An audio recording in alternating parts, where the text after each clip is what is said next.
Hi, hi, how are you?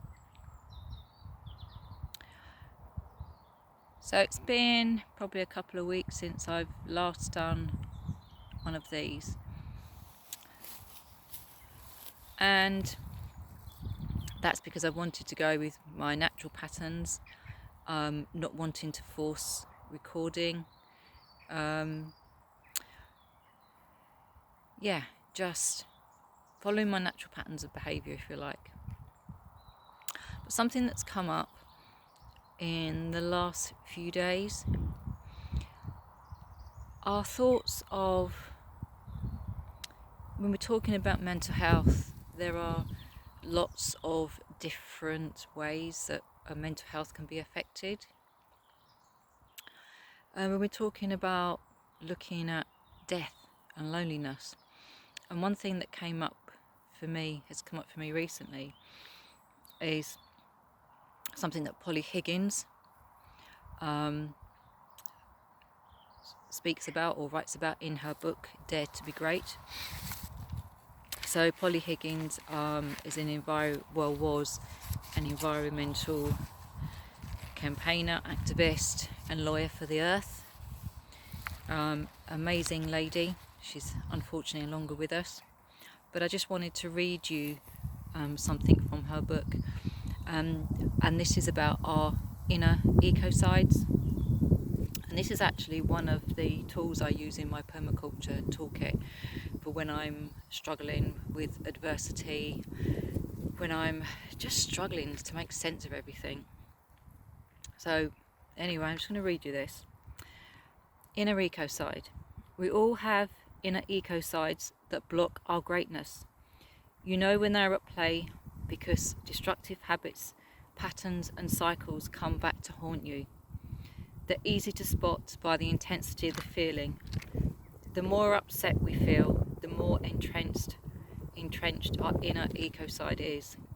Those personal, harmful patterns, the old story that tells us we are unworthy. That story that leaves us feeling uncomfortable at best and downright, bear with me, and downright awful at worst. Breaking the patterns of harm, luckily, is possible for all of us. So what she's talking about there are those things that stop us and prevent us from, I guess probably more from an activist point of view, from doing the things that we need to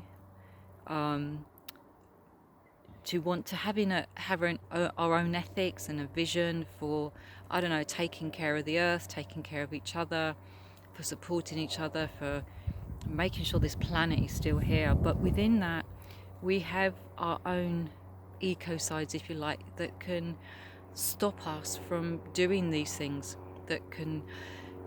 We can get burnout. We can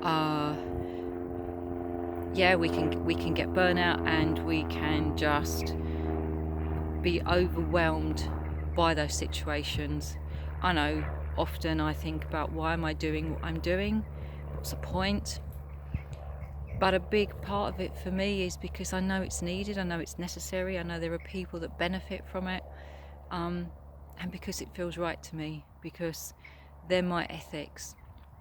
And when I come across situations where I'm having my own little ecocides, I start to think about other people around me and how they may be going through their own situations too. Experiencing death and what it must be like to lose somebody, and knowing that they are suffering their pain too. And in that, understanding that at that moment, in that time, that my pain isn't so important, that needing to nurture them and help them and support them is the most important thing to get through. So we all have our own little ecocides, our own patterns of behaviour that shape us. But I think if we can try to remember that we are all in it together, that we all need each other. I think I expressed this in my last video as well.